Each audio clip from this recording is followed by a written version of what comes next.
Après avoir vu la conjugaison de l'inaccompli ou du présent au singulier, nous allons maintenant voir la conjugaison de ce temps-là au pluriel. Donc, nous commençons par une petite révision. Ana abhathu ankum. Je vous cherche. Le verbe c'est bahatha. Abhathu ou abhath. Nous ne sommes pas obligés de vocaliser la fin. Hein. Donc, si nous disons ana abhath ou ana abhathu, c'est la même chose. C'est je cherche. Le verbe, la racine est là. Donc, bahatha. Donc, j'ai rajouté le préfixe a, comme vous le savez maintenant, le préfixe qui correspond à ana. ماذا تفعلون في المكتبة? Que faites-vous dans la bibliothèque ou à la bibliothèque? تفعلون, le verbe c'est fa'ala, faire. J'ai rajouté aux 3 lettres de ma racine le préfixe ta, puisque c'est la deuxième personne. Et comme c'est la deuxième personne du pluriel, en plus du préfixe, je rajoute le suffixe un ou una, si je veux vocaliser la fin.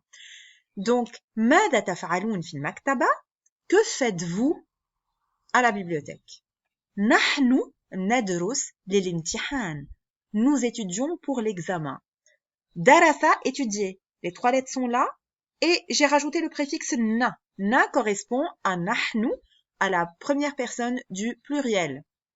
Donc, le préfixe pour la première personne du pluriel, pour l'inaccompli, sera toujours na. Donc, nadrus ou nadrusu للامتحان, si nous voulons vocaliser la fin du verbe, c'est pareil. الطقس جميل وشمس ساطعة اليوم. وأنتم تجلسون في هذه الغرفة المعتمة. Et vous êtes assis dans cette pièce sombre. Donc, le verbe jalasa, s'asseoir. Tajlisoun, vous êtes assis ou vous vous asseyez. Donc, le verbe jalasa, 3 lettres de la racine. Ici, j'ai rajouté le ta, puisque c'est la deuxième personne. Antum, c'est la deuxième personne. Et comme c'est le pluriel, j'ai rajouté le pluriel du masculin, j'ai rajouté un. Donc, ce qu'il faut retenir, c'est qu'à la deuxième personne, le préfixe c'est ta. Et quand il s'agit du masculin, je rajoute un.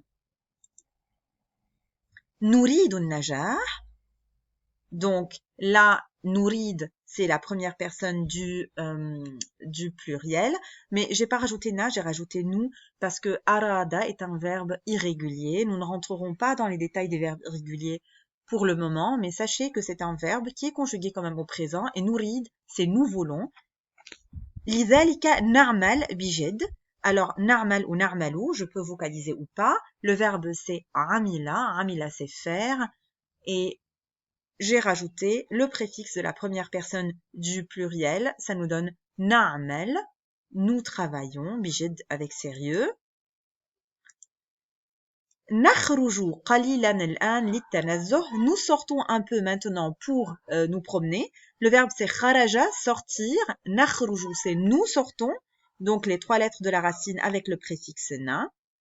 ثم نعود وندرس في المكتبة. Puis nous revenons et nous étudions dans la bibliothèque ou à la bibliothèque. Donc là le verbe ada, c'est un verbe irrégulier aussi. Notez uniquement le rajout du préfixe na qui correspond à la première personne du pluriel, ou à nadrus, donc darasa, étudier. Je rajoute le préfixe na, ça me donne nous étudions. Hasanan, kama turidoun. Donc là, il s'adresse à eux, donc à la deuxième personne. J'utilise le masculin puisque j'ai 2 filles et un garçon. Le verbe ici, c'est toujours le verbe arada, donc qui est irrégulier. C'est pour ça que j'ai rajouté tout et non pas ta. Mais notez quand même le rajout du suffixe un, puisque c'est le masculin pluriel. Donc, nous avons vu dans cette vidéo la conjugaison de l'inaccompli avec les pronoms nahnu, nous, et avec le pronom antum, vous, pour le masculin pluriel.